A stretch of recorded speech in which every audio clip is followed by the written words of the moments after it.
Հասարակական տրանսպորտից օգտվելիս չվճարելու դեպքում ուղևորը կտուգանվի։ Հանրային քննարկման է ներկայացվել օրենքների նախագծերի փաթեթ, որով նախատեսվում է վարչական պատասխանատվության ենթարկել քաղաքացիներին առանց վճարելու հասարակական տրանսպորտից օգտվելու կամ արտոնություն ունեցողների փոխարեն երթևեկելու համար։ Մեր խնդիրը նա չի, որ մարդկանց տուգանենք եւ այսպես ասած բերենք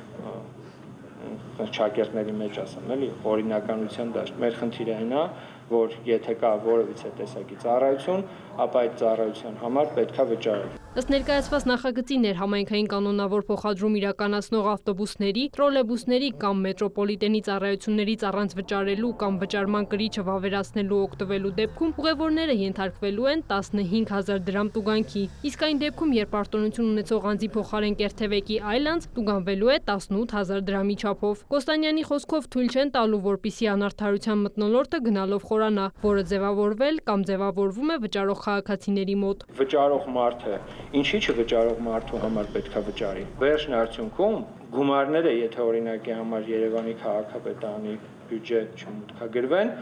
մենք որոշակի ժամանակահատված հետո ունենալու ենք խնդիրներ։ Օրինակի համար պլանավորել ենք, որ այս տարի 45 հատ տրոլեյբուս պետք է առնենք, ինչպես նախորդ տարի 15 հատ տրոլեյբուս գնացինք եւ 171 հատ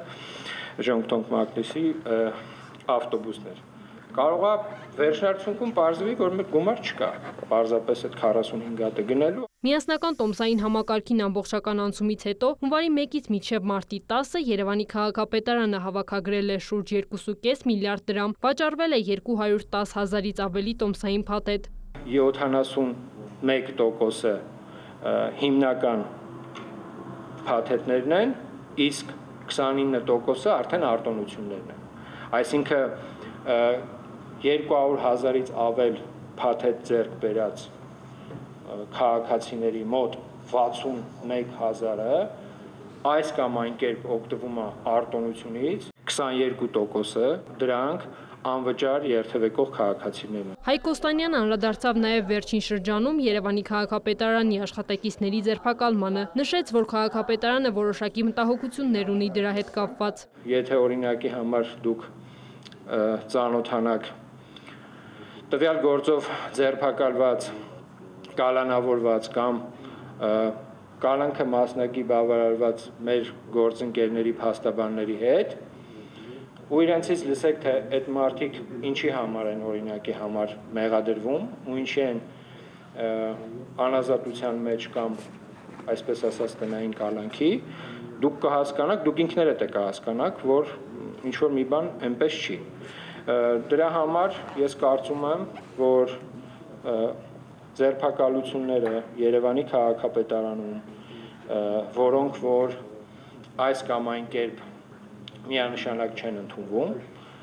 ոչ միայն մեր կողմից, եւ ինչպես նշեցի արդեն այս դեպքում փաստաբանների կողմից, մենք այդտեղ լուրջ խնդիրներ ենք տեսնում։ Խոսելով Հայաստանի պետական հետաքրքրությունների ֆոնդի ԱՆԻՖ-ի վերաբերյալ մամուլի հրապարակումների մասին, Հայկ Կոստանյանը պարզաբանել է Երևանի քաղաքապետը որպես ԱՆԻՖ-ի հոգաբարձուների խորհրդի նախագահ որևէ կերպ չի միջամտել ԱՆԻՖ-ի եւ դուստր կազմակերպությունների կադրային քաղաքականությանը կամ նշանակումների գործընթացին։ Ինչ որ մի փուլից, երբ որ եղել են ղեկավար կազմի փոփոխություններ,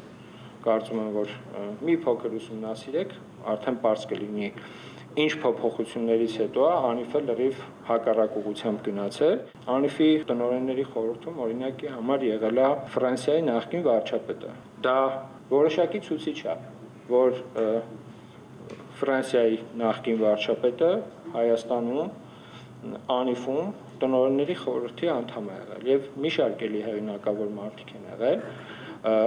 ում դուրս գալուց հետո որոշակի խնդիրներ են արդեն առաջացել։ Հայկ Կոստանյանն անդրադարձավ նաև Երևանում իրականացվող փոսային նորոգման աշխատանքներին, նշեց, որ այս տարի աշխատանքները մի փոքր ավելի վաղ են սկսել։ Շուրջ 1 միլիարդից ավել գումար ենք ծախսելու փոսային նորոգում անելու համար, շուրջ 200,000 քառակուսի